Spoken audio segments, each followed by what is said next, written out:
50 वर्षापासून सरकारी असलेला गट अचानक खासगी नावावर विष्णुनगरमध्ये डोंगर प्रकरण तापले।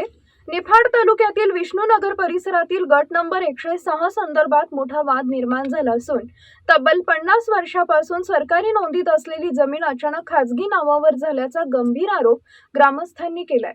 या प्रकारामध्ये भूमाफिया आणि महसूल विभागाच्या संगनमताचा संशय व्यक्त केला जातोय। ग्रामस्थांच्या म्हणण्यानुसार डोंगर परिसरात मोजणी, मुरुम उत्खनन आणि झाडतोड सुरू असून प्रशासनाकडून कारवाईऐवजी दुर्लक्ष केले जाते। संतप्त ग्रामस्थांनी तातडीची ग्रामसभा घेऊन घटनास्थळी धाव घेत आक्रमक भूमिका घेतली। 50 वर्षाची सरकारी जमीन एका रात्रीत खासगी कशी झाली असा सवाल उपस्थित करत उच्चस्तरीय चौकशीची मागणी करण्यात आली आहे।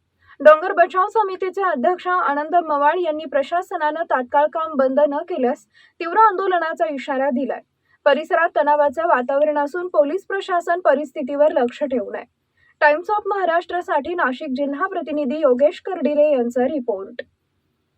मंदिर बंधारा असून समोरच्यानी स्वतःच्या नावावर क्षेत्र करून घेतले। हे क्षेत्र आमच्या विष्णुनगर गावचे होते, तर ते सरकार नावाने होते पहिले, तर ते दुसऱ्याच्या नावाने झाले असून आम्ही उद्रेक करत आहे। आज कशाबद्दल आले इकडे सर्व तुम्ही? आज हा विष्णुनगरचा गट नंबर 106 हा पूर्वीपासून ग्रामपंचायतच्या हद्दीत आहे। त्याला सरकार नाव असं होतं। जसं आम्हाला आठवतं तेव्हापासून हा ग्रामपंचायतच्या हद्दीत डोंगर आहे। तर पण आता त्या गटावरती एक नवीन नाव लावलं असं उतार्यावर दिसून आलं।